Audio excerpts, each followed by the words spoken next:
Now, on 105.9 FM and streaming worldwide on the WMAL app. O'Connor and Company. 8:07 now. It's O'Connor and Company. Thanks for tuning in here to this first day of October edition. And, well, it is the government shutdown edition, as Democrats have refused to vote for the continuing resolution that would keep our government funded. They want the government shut down.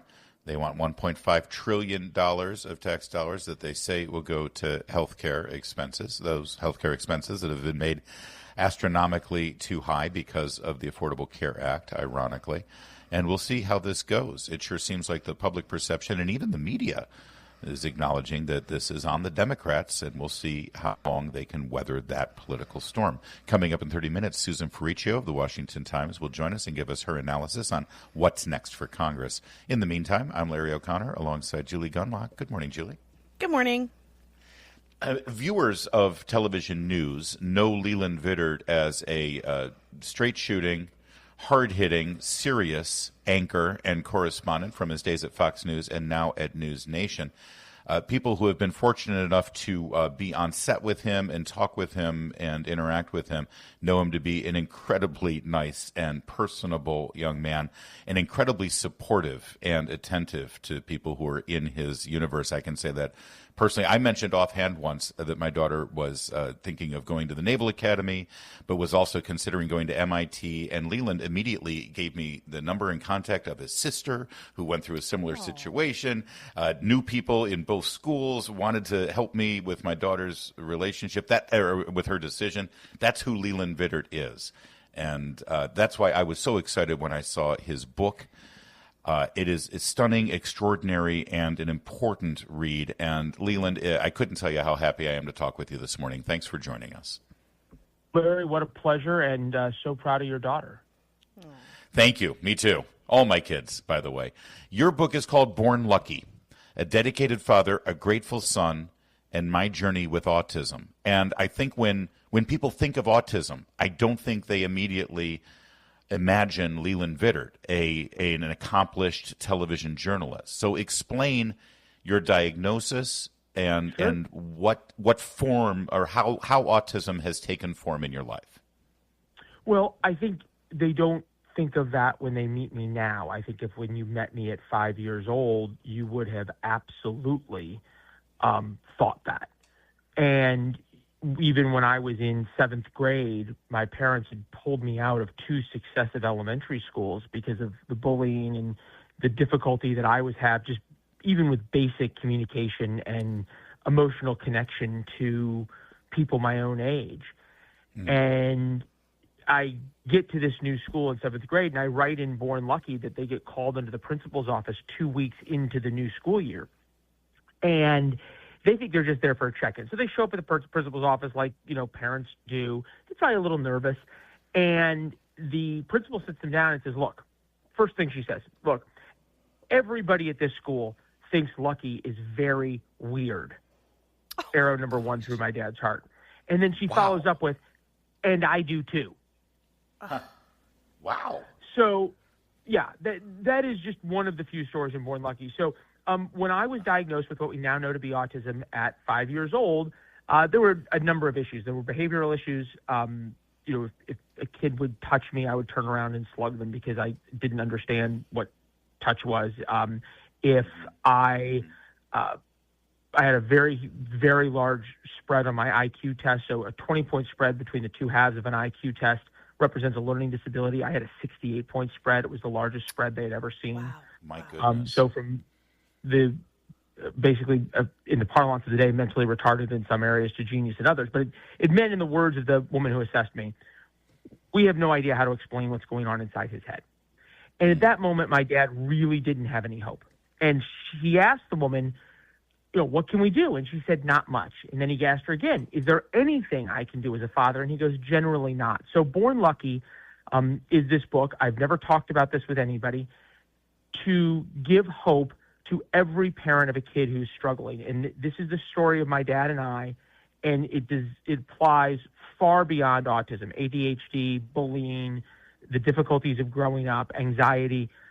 this book will change how parents look at helping their kids.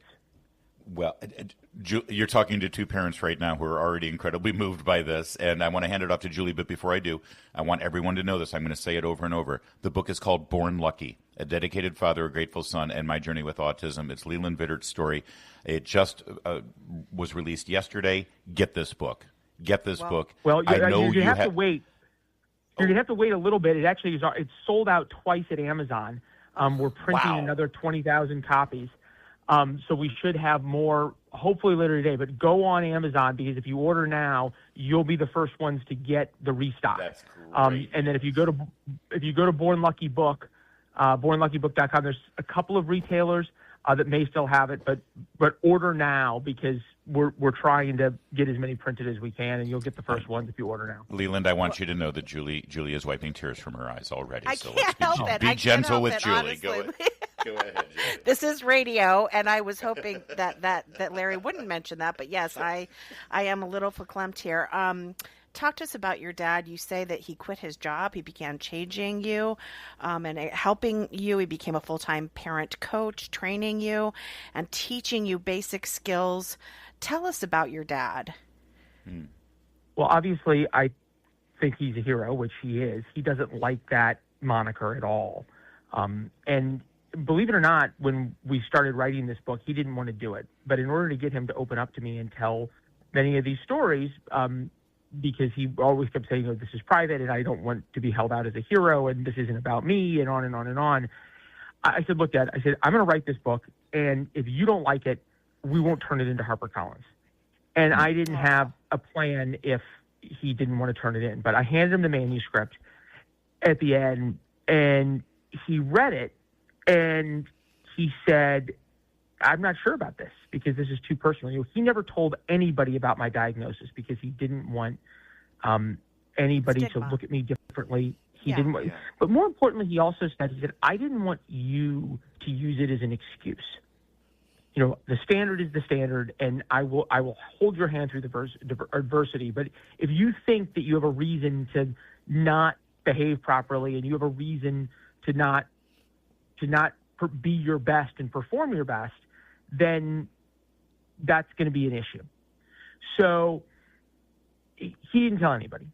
And I gave him the manuscript, and he said, I'm not sure about this. I said, Dad, if in that little medical conference room when I was 5 years old, rather than saying there's no hope and there's nothing you can do, someone had handed you this book, what would you have done? He said, I would have read it every day. So, there you go. Or every week. So that's where we were. Yeah, but yeah, he was in a position where he was able to quit his job, and he became, in his words, my only friend, because I didn't have any friends. And he said, I knew you wouldn't have friends. I knew you wouldn't be good at school. I knew you wouldn't be good at athletics. So he worked to try and do a couple of things. He said, you can control your character, which was really important. You can control your work ethic. So he started trying to find ways that I could succeed that were outside of those three constructs. Namely, he started having me do push-ups at 5 years old. And then he started, on a minute-by-minute basis, teaching me social and emotional interaction with people my own age and with adults.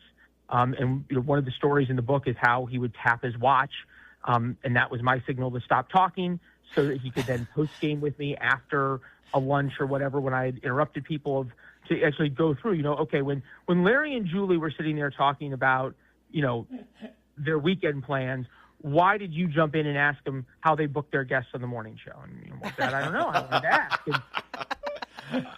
All right, Leland, I am tapping my watch, but not because we want to stop talking. I just need to go to traffic for a second, but then we're going to come right back with Leland Vittert, because I have more questions for him and we want to hear more about his story. WMAL, making sense of the news. Live from the Home Paramount Pest Control Studios. Home Paramount, the leader in pest control since 1939. Your next $1,000 could be one text away. It's $5K a day on WMAL. Leland Vittert is our guest. You know him as an anchor and national correspondent for NewsNation. His new book, out now, Born Lucky, A Dedicated Father, a Grateful Son, and My Journey with Autism. My son is 18, graduated high school this May. He is nonverbal still, Leland, on the autism spectrum. We found out when he was 2.5 years old. And I got to tell you something. As a father of an autistic boy, I was astounded at how little there is out there for fathers. There's a lot of books and a lot of literature for moms, and how to be a mom of a child on the spectrum or with various other intellectual disabilities. Very little for the father's experience. And so I am so grateful that you and your dad did this, because men need help with these issues. Men need to know how to be the father of a child with autism. So thank you for that as well from a father's perspective.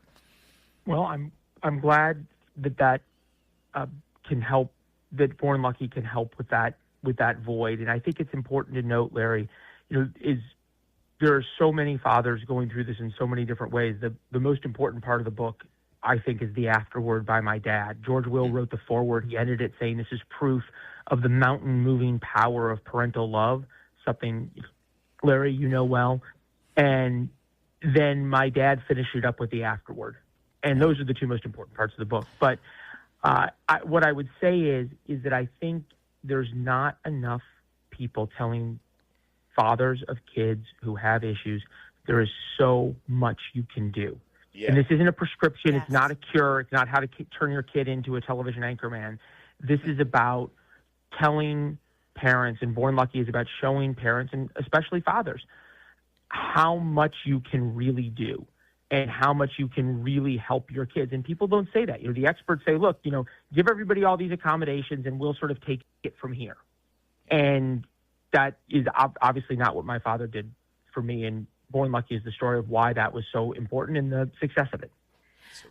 I want to ask you a question about the sort of autism movements and certain advocates. There are advocates who really push for the world to change for the condition, meaning right. There's almost a sense of, people that are, and I know autism is a spectrum. There are nonverbals. There's people that are, much more capable, but there's this sense of, the world has to change for them. And it's interesting to me because your father, like the tapping the watch and the push-ups and the trying to explain to you sort of like this is how society works and you have to sort of work within those constraints. Talk to me a little bit about that. I mean, because I think that there is a movement out there, this sort of neurodivergent, and we have to respect neurodivergent people and not ask them to change societal norms for them rather than have them. And I think that can make life more difficult for people that are on the spectrum. And what are your thoughts on this? Again, I'm not an expert. I'm not a doctor. I have the chemistry grades to prove it. But what the point you make is a wonderful one. And what I've said about Born Lucky is it's the story of my dad adopting me to the world, not trying to adopt the world to me, because he realized the world would not adapt to me. Right. And, there's also this whole part of the autism movement that says, like, autism is a superpower, and if we search for the cause of autism, somehow it's diminishing the people who have autism, which I think may be one of the dumbest things I've ever heard. And I say this as someone who grew up with autism, and science, quote unquote, cannot tell me beyond maybe whether my kid's going to have autism. And if, my wife, I just got married. God bless her. She has the, emotional intelligence of the temperature of the sun. But if you gave me a check mark right now, like if she was pregnant, and you said, hey, your future child can have autism or not, of course I would check no. What parent would not check no, or future parent would not check no? So this concept that, oh my God, this is so perfect and everybody's beautiful. Look, you can say that. The problem is that it's not reality. And in the end, the only person it hurts is actually the kid, because it's a cop out. It's a cop out because you're never going to change society. You're never going to change the emotional, the way conversation and the human condition occurs. Mm-hmm. Now, it may be it's a wonderful thing, but I think the book in Born Lucky is the story of my dad pushing me always, and still to this day pushing me to be more. This is not something you're cured of. This is a daily, every day, day in, day out, and I take you through that in the book, struggle of sort of my discipline to interact with the world the way the world interacts. Leland Vittert is our guest. Of course, he's a NewsNation anchor and correspondent, and his book is Born Lucky, A Dedicated Father, a Grateful Son, and My Journey with Autism. Finally, Leland, obviously it's in the news now with the various exploration of the Secretary of Health and Human Services and President Trump. They want to be proactive. They want to not only find out the cause, but possibly therapeutic solutions for people with autism. It's a complicated question. There's been talk of Tylenol. There's been talk of vaccines or the schedule of vaccines. I'm not asking you to weigh in on those in particular, but instead, just what does it mean to you that this is now a national conversation? That this has been going on for decades, that mostly young men have been diagnosed with autism, and it seems like our political leadership and our medical leaders in our public health arena have just sort of shrugged and said, "Yeah, well, I don't know, we don't." But they seem to be really intent on trying to get to it. Does that matter to you? Yes, immeasurably, and I'm so glad, Larry. And I think probably because of your personal connection, you hit the nail on the head. Finally, somebody is asking the questions about the scientific issue of our time, which is the rise in the cases of autism. 1 in 1,000 when I was younger, to now 1 in 31, as you noted, 3 times higher for boys, and much higher in poor and minority communities. And thank God now someone is asking the question. I've already used my "I'm not a doctor or a scientist" line with the chemistry grades to prove it, but I'll say it again. So I don't know about acetaminophen and vaccines and on and on and on, but at least someone's asking the question. And I find the obstruction and dismissal of the effort to try and find causes of autism really telling, because there is a large group of people who seem to care about scoring political points against RFK, who is admittedly an imperfect messenger, but they care more about scoring points against Trump and RFK than they do about helping kids.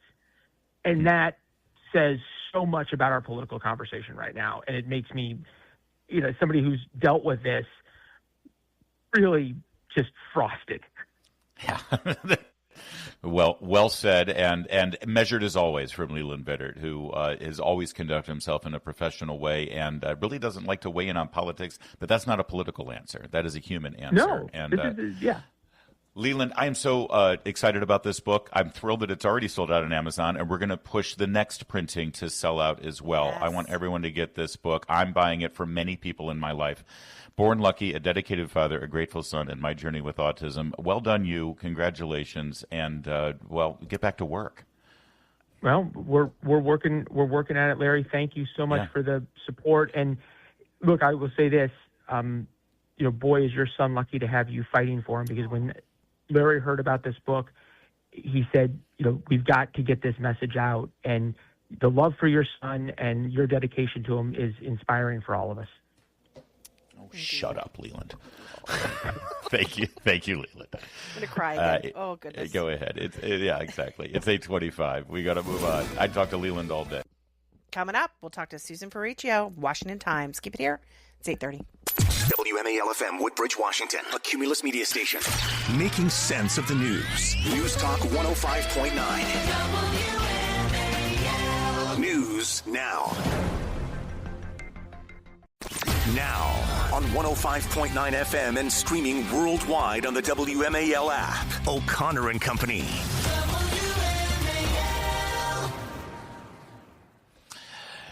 Julie Gunlock, it's time to bring in Susan Ferrechio. She is one of the most well-sourced and connected reporters on Capitol Hill, and when there's a government shutdown, well, she knows exactly why and exactly how we're going to get it resolved. Right, Susan Ferrechio?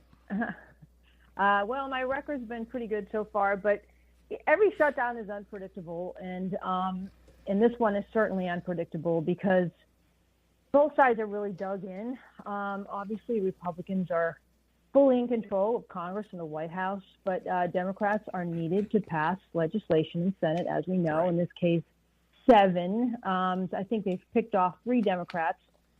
So this is going to be maybe one of those situations where they try to keep picking off Democrats by voting on a bill over and over again. I think that's the current plan.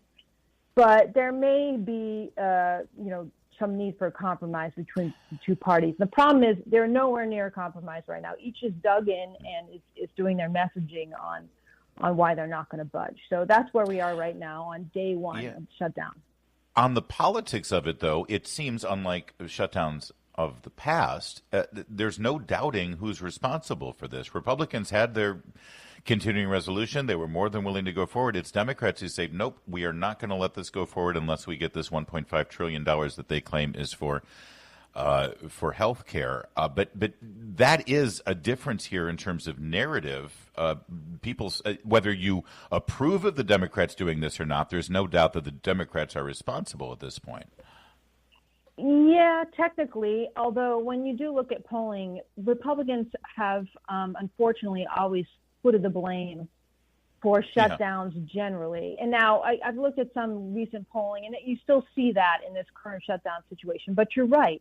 It's very obvious that Democrats are the ones who are not approving. For example, yesterday they could have approved a short-term, clean bill that just extends funding until the end of November, giving more time to negotiate. That's where you have Democrats really, the idea of that really causing uproar on the left, because you're right. They want to turn this into a fight, and they want to make it over health care because they believe it's a winning political argument for them.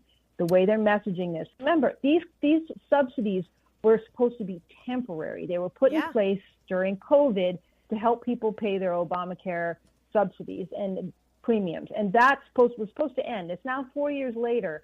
And the Democrats want to make this permanent because it's with this creeping government-funded health care. And this is one step toward that. And they're willing to fight and die on this in terms of this shutdown fight. And that's why it makes this probably more difficult for Democrats to get out of now, because they've told their followers, we're going to fight for these premiums. We're going to keep these premiums, these subsidies in place. We're going to fight for it. We're not going to give in. And it's a real, stare down between the two sides on this issue. And the public does like these ACA subsidies. So for Republicans, that's another tricky one.